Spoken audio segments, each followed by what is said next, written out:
Sabina Chege, a teacher by profession who up until her joining of politics worked as a journalist, an aggressive lady who never thought even for a second she will ever be a politician.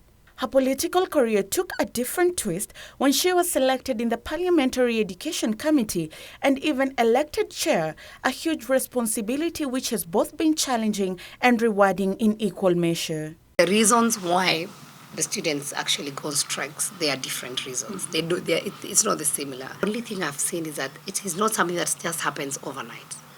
It's something that builds up. What the ministry need to do is come up with proper regulations. And especially if there's some misunderstanding within the schools, they should actually have a proper procedure on how should it be reported. And there were so many things that I'm happy that what was part of the recommendations of my committee, the government listened to it, and now we can comfortably sit back and wait for the rolling on the whole thing of the project of laptops. I know they have already done the pilot for 3 schools per county. And hopefully by the end of this year, every other school will have a laptop. So at least now I'm comfortable when I come breathing it out and I say we have achieved something that the Jubilee government promised Kenyans.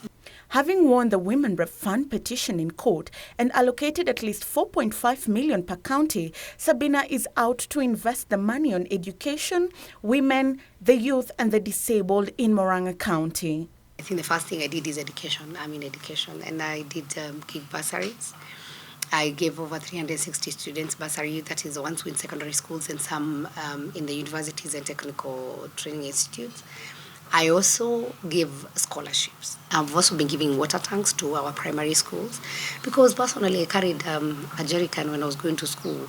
And till now, water is a challenge in Murang'a, despite that we give Nairobi water.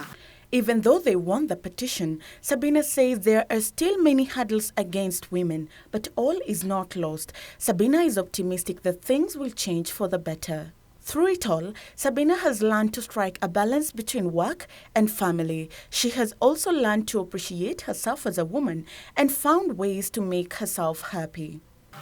I have a family, I have children. I actually got my third child when I was in Parliament. When it comes to a family, sometimes you have to sacrifice. Sometimes you need to really sit down with your family and they understand the kind of job. Sometimes I have to travel, sometimes I have to put up more hours so I get home late.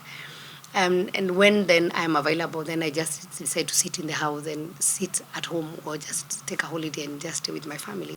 And as we wind up the interview, Sabina urges women to stay together and support each other in all their endeavors. It's a high time that the men of this nation support each other. It's a high time that the women embrace, even the whole nation, not only women and men embrace the leadership of women. So as she leaves to go to Murang'a and attend to her people, it is evident that she is a true leader who has the interests of her county at heart. For Women's World, my name is Ondiro Oganga.